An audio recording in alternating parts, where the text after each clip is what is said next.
Mi vida, por Yeshua de Nazrat. Cartas a mi amada esposa Miriam. Autora María Medina. Voz Salvador Corazón. Capítulo 66. El Señor del Sabbat. Nuestra tierra estaba llena de sembrados, era muy fértil. Teníamos campos de cereales, árboles frutales y huertos de verduras por todas partes. Caminábamos mucho, la recorríamos de norte a sur y de este a oeste. Nos desplazábamos de un lugar a otro, casi constantemente. Aunque disfrutábamos de periodos de descanso en nuestras ciudades, la mayor parte del tiempo lo pasábamos viajando, porque en este sentido no había diferencia entre los días, ya fuera Sabbat o cualquier otro día del resto de la semana. Para mí, la única diferencia que existía era que el Sabbat era el día dedicado a Dios, a estar más en comunicación con el Padre para alabarle y agradecerle la vida, además de descansar de los trabajos que durante el resto de la semana y sin descansar el pueblo realizaba, porque todo día tenía su ocupación, todo día tenía sus necesidades y todo día tenía su trabajo a realizar. Yo hablaba en Sabbat, sanaba en Sabbat y continuaba ayudando a todos en Sabbat. Las leyes rabínicas que seguía un sector de los fariseos eran muy estrictas en cuanto a estas obligaciones. Ya sabéis que en los siglos anteriores se habían ido multiplicando de tal manera que era casi totalmente imposible cumplirlo todo. Por eso, en lo relativo al Sabbat, nuestro día sagrado, nuestro día de descanso, eran mucho más estrictas, más limitantes y habían llegado a provocar la parálisis casi total de una persona en ese día. Casi absolutamente todo estaba prohibido hacer en Sabbat.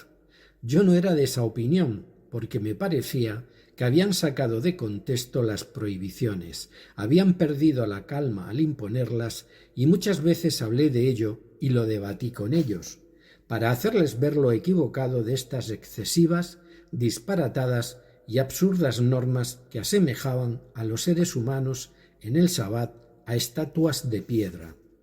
Únicamente estaba permitido ir a las sinagogas a orar y a escuchar las escrituras, pero nada más.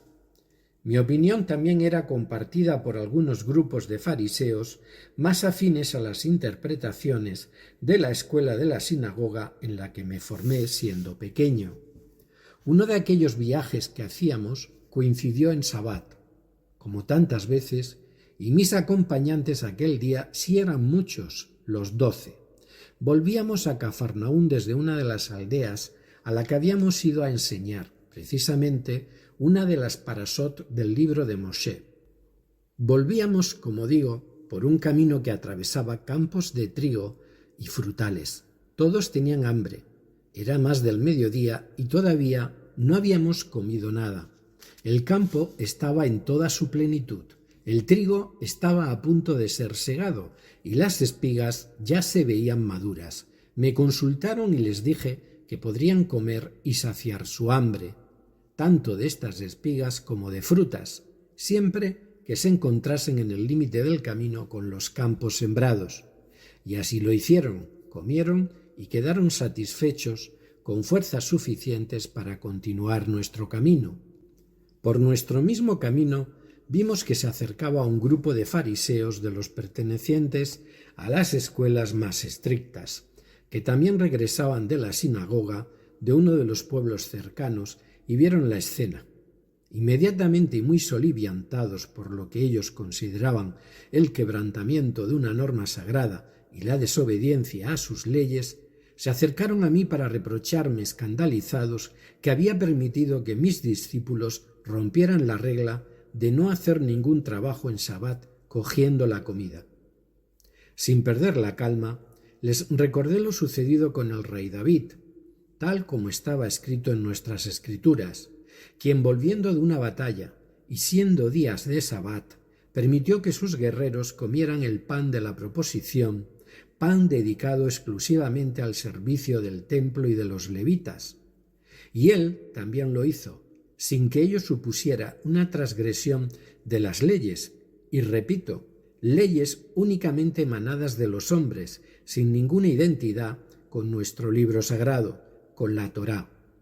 También les respondí que en nuestro libro estaba escrito que los sacerdotes en el templo tampoco seguían todas las reglas del día de descanso, y eso no se consideraba delito. Y les recordé: el sabbat fue creado para el hombre, no el hombre para el sabbat.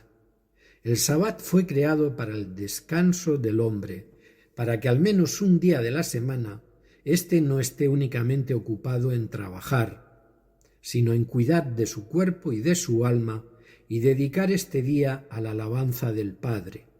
El hombre no debe vivir esclavizado por tantas normas impuestas para celebrar este día sagrado, y por tanto el Hijo del Hombre también es Señor del Sabbat. Siempre tuvimos muchas discusiones, sobre todo entre algunos de los rabinos de aquella época, sobre este tema, lo que estaba permitido realizar en Sabbat y lo que no. Habían desvirtuado totalmente el auténtico significado que Moshe quiso transmitir a los hombres de su tiempo con aquella ley, la necesidad de que el hombre descanse un día al menos cada 7, de sus trabajos físicos, agotadores a veces, sembrando, cuidando del ganado o en cualquier otro trabajo que supusiera un esfuerzo y una necesidad de descanso cíclico. Nunca quiso paralizar a los hombres, extremo al que habían llegado los rabinos, que se entretuvieron en los siglos pasados en aumentar y en dificultar esta sencilla ley del profeta. También el sabbat se había establecido en un principio para que el hombre, al no tener que realizar un trabajo fundamentalmente físico, pudiera ponerse en comunicación más directa con el Padre y descansar su mente, su cuerpo y su alma.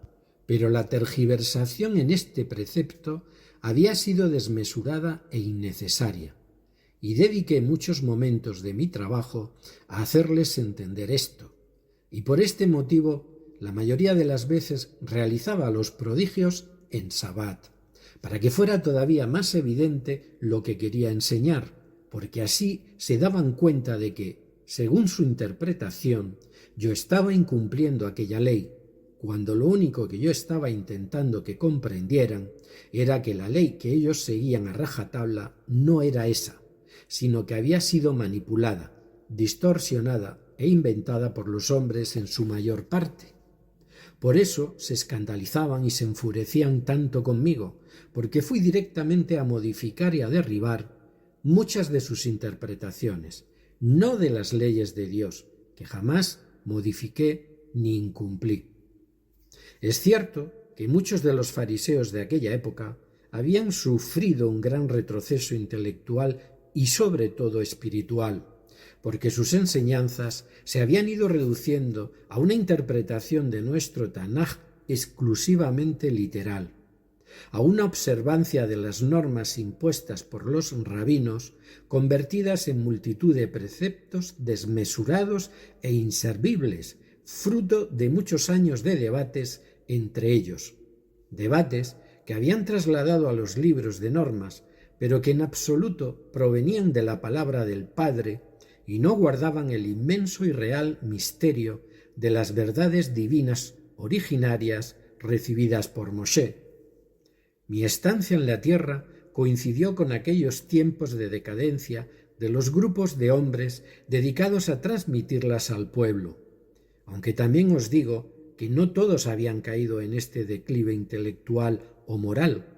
Hubo hombres fariseos que se mantuvieron firmes en sus conocimientos, aunque no fueron la mayoría, y con estos, aunque en algún momento hubiera diferencias, no llegábamos a fuertes enfrentamientos.